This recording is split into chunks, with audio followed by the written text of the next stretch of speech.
to be a bit more gentle, kind, because honestly I've been sick for a while and need just some, to keep it down a bit.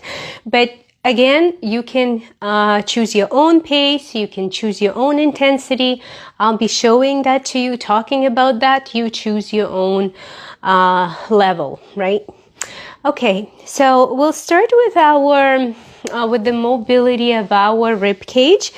I'll show you what we'll be doing. We'll be stepping forward with one leg, crossing the legs, and we'll keep our hands crossed, placing them on our shoulder, and we're gonna tilt the upper body to the side, not bending. Watch that you don't compress your side, like you're not folding it, but keeping it expanded, keeping the space. Okay, so think about lengthening your spine upward and tilting the upper body to the side.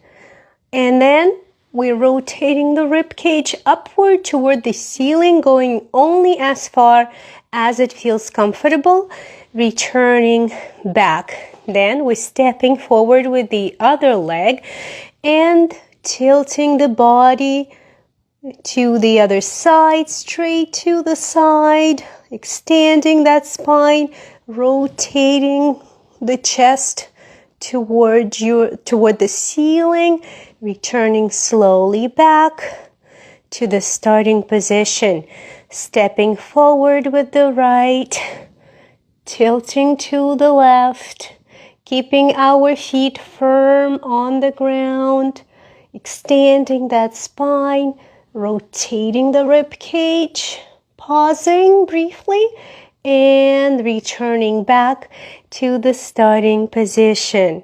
Again, stepping forward with the left leg and tilting body to the right, extending your spine.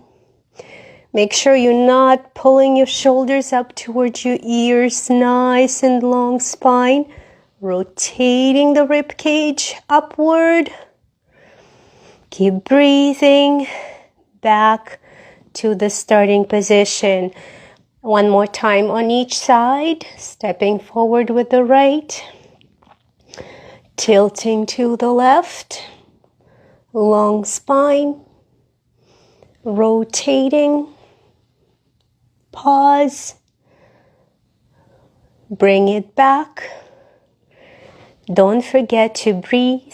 Stepping with the other leg forward and crossing. Long spine tilt. Rotate. Pause. And return. Now we're staying right here so that we don't get confused. Now we're going to step our left with our left foot back crossing, and we're going to tilt again to the right with a long spine. Rotate, making it a bit quicker maybe, keeping the length in both sides. Then again, stepping with the right back. This time, tilting to the left, extending the spine, rotating toward the ceiling.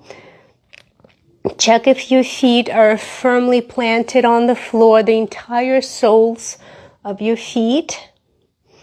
Returning back gently, stepping back with the left, tilting to the right. The feet are firmly planted. Long spine. Rotate. Return. And last one. Keep breathing. And returning back. Nice. Now we release. And we'll work with our shoulder a bit. We'll keep feet hip joint width distance apart, neutral spine. We're going to lift our arm up without lifting it towards your ear, keeping your shoulder blade down. And then as we lower it, we're rotating it inward so that thumb is looking back. Then we're rotating it outward and inward again. Lift it only as far as it feels comfortable for your shoulder. If that's too much, keep it right here. Okay? Make sure your feet are firm on the floor and kind of spreading the mat apart gently with control. It's not a mechanical movement. We're doing it with control and slowly feeling the rotational motion in your shoulder. Just in case your shoulder is coming up, you can place the other hand on the shoulder to kind of guide it to stay down. Keep breathing. Inhale, rotate, and exhale. Rotating the arm outward and inward.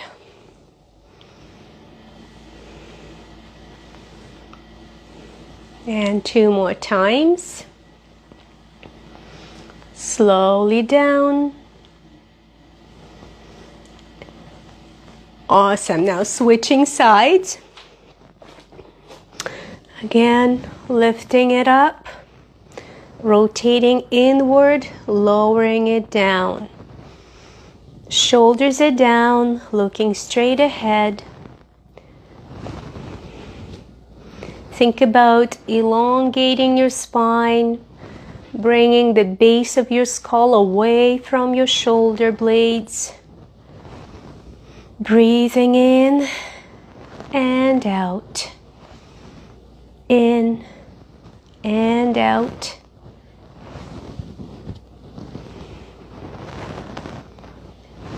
Relax your neck, relax your jaw. Breathing in, keeping your spine neutral. Make sure you're not leaning on towards your heels. The body weight is evenly distributed along the entire soles of your feet. And last one. Awesome. Now again, we're switching arms.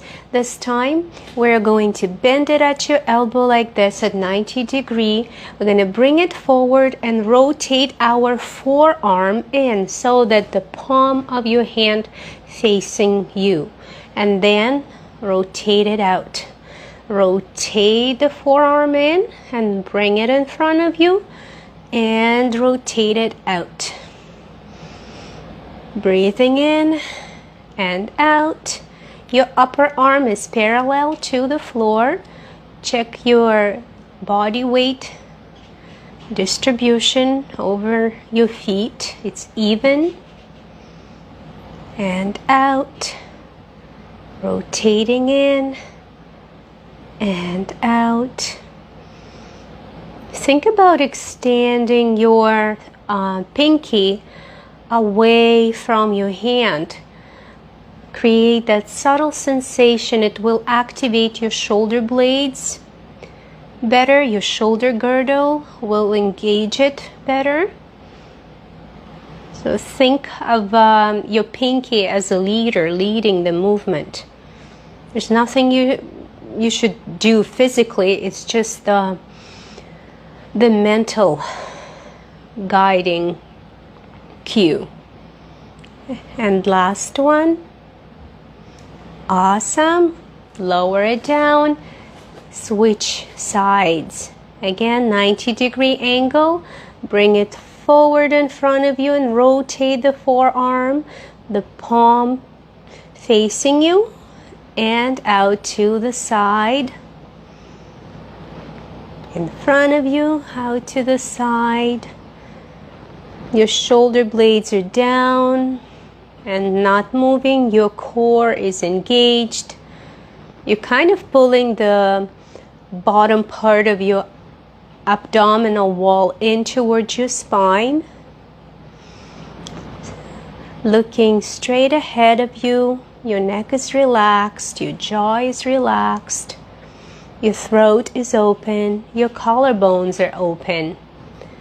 Rotating it in and out, in and out, slowly and with control.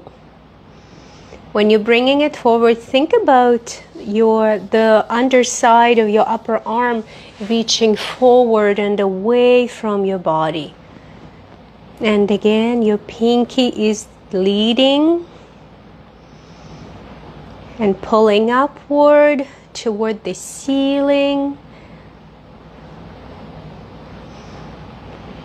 Awesome. Check your weight.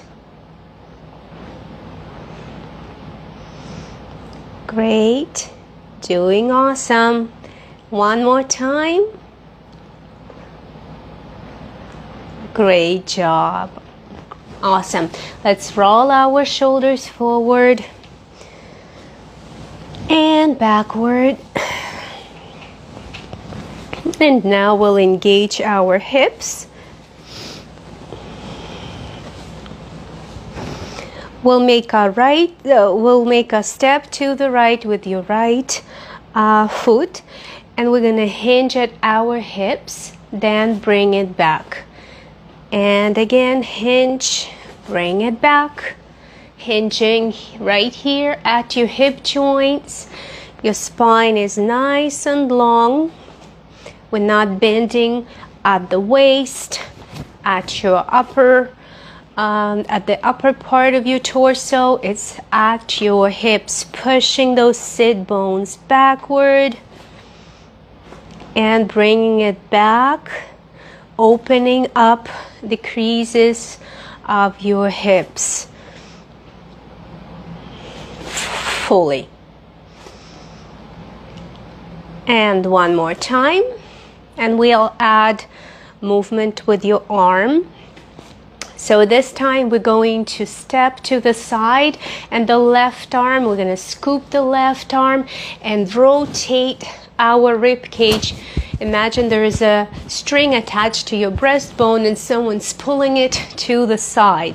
Just don't bring your head back. Don't compress your cervical vertebrae. Keep it in line with your upper back.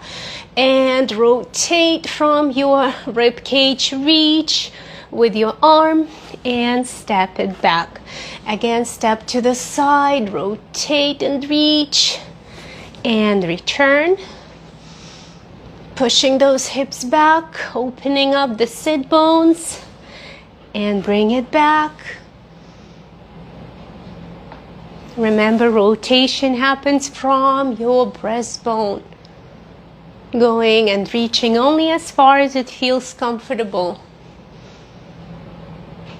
Imagine someone's pulling your arm toward the wall.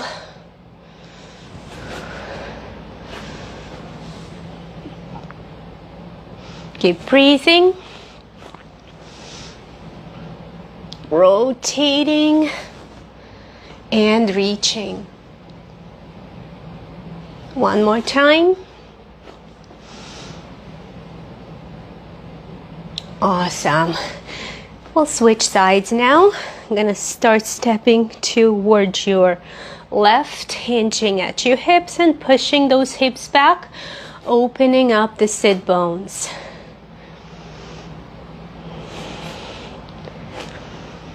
Keep breathing.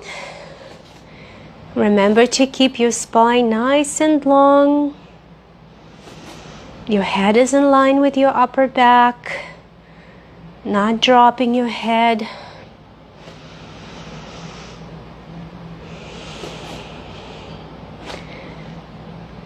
Push those hips back toward the wall that's behind you.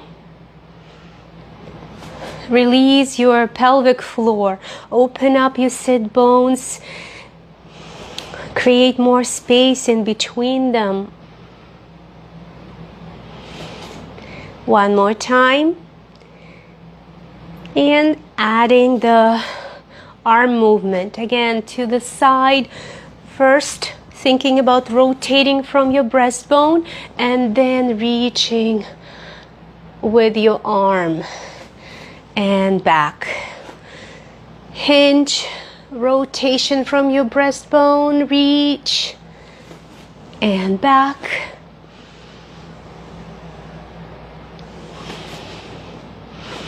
Inhale, push that hip bone back. The sit bone, sorry. You might want to place this arm, the left arm, on your sit bone and push your sit bone into the arm. Remember, first comes the rotation at the breastbone and then reaching with your arm.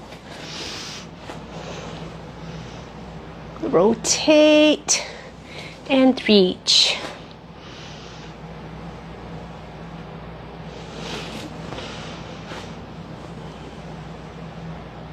And breathe.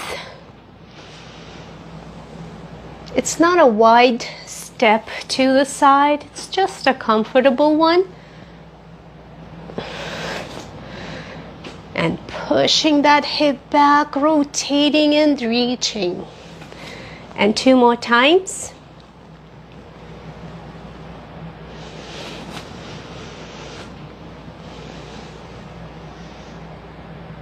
Great job. Awesome.